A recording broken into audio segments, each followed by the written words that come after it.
Okay, so there are a few things that we want to look at. You have this here. The key when we are looking at it, we want to identify the information about the sun. Remember that we know the most about the sun because it's the closest star to Earth.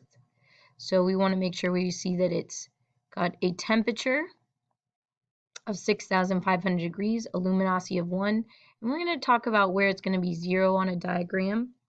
The other thing, you don't necessarily have to memorize, but you might want to know, because it will be important, we'll see it come up again, is that it's called spectral class G. This is just a way of kind of sorting stars again into this.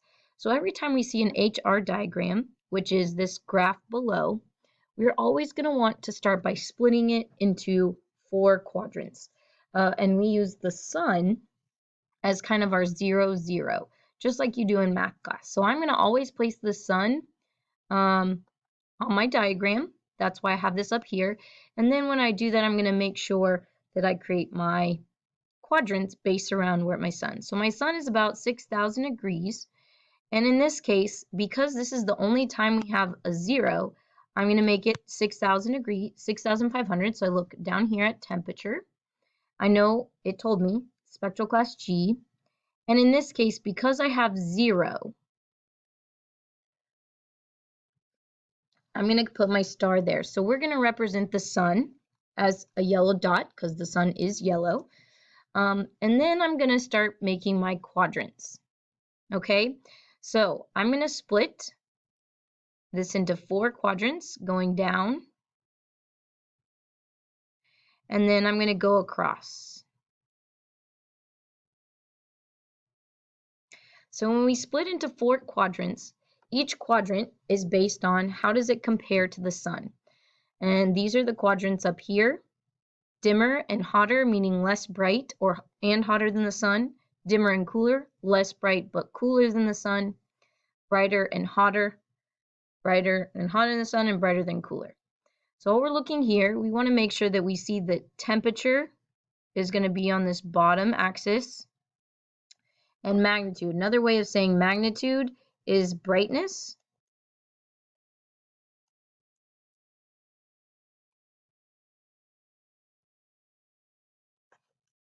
Another way of saying magnitude is brightness.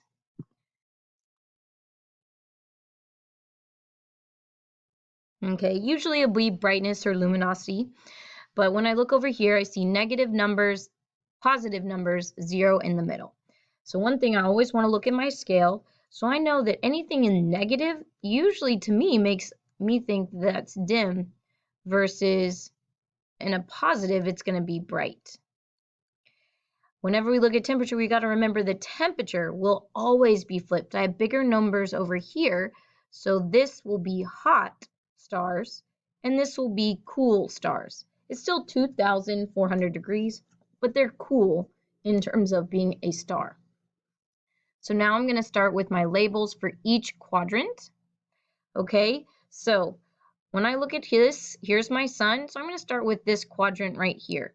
This quadrant is dim. Okay, it's in the negative side, 0 to negative 10, so it's going to be dim. But if I look down at my temperature,